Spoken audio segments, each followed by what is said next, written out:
একটা সময় আছে যখন তুমি কান্না করো, কিন্তু কাউকে ফোন দিতেও ইচ্ছা করে না, কারণ তুমি জানো মানুষ বুঝবে না।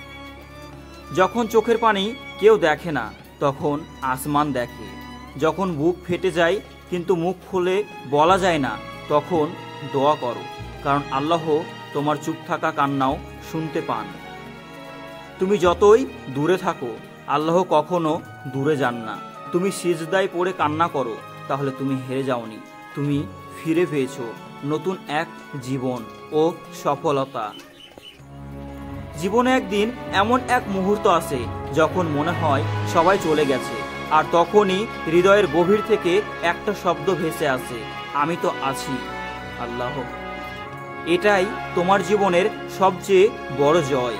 দুনিয়া ভুলে গেলে কষ্ট হয়, কিন্তু আল্লাহ মনে রাখলে শান্তি মিলে। প্রতিদিন এমন শান্তির কথা পেতে ফলো করুন এই প্রোফাইলটি।